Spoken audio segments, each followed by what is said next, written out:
Birincisi, bunu biz xalqımızla açıq danışmalıyıq. Azərbaycan hakimiyyətinin artıq rəsmi siyasəti hiss olunur ki, şəhidlər unutturulmağa doğru gedir. Biz bunu əslində 1-ci Qarabağ savaşından sonra görmüşdük.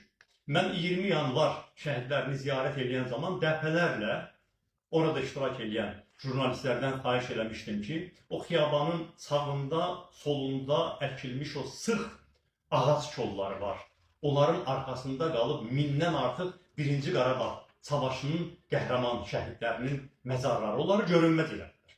Amma bir çoxumuzda, mən də daxil olmaqla ümid var idi ki, bu 1-ci Qarabağ müharibəsinin qəhrəmanlarına münasibət, yəqin ki, bu 2-ci Qarabağ müharibəsinin şəhidlərinə biraz fərqli olan münasibət. Amma indi biz görürük ki, 2-ci Qarabağ müharibəsinin şəhidlərinin dəfn edildiyi, 2-ci şəhidlər xiyabanında faktiki unutturulur. Dövlət rəsmi protokoldan oranı çıxardıq. Hətta o şəhidlərin məzarlarının ziyarət edilməməsi üçün şəhərin başqa bir istiqamətində, demək, Ağşəhər tərəfdə, Yeni Bulvar hissədə bir abidə qoyublar. Demək, Zəfər abidəsi və həmin o monumentin qarşısında gəlib güllər qoyurlar.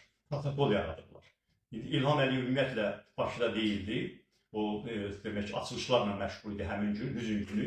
Amma burada olan nümayəndələrin hamısı baş nazir başda olmaqla getdilər, həmin o Zəfər abidəsinin qarşısına, daşın qabağına o gülləri qoydular. Şəhid məzarlarını ziyarət etmədilər. Yəni, şəhid məzarlarını ziyarət etməyi yavaş-yavaş Azərbaycan xalqının yaddaşından çıxardırlar.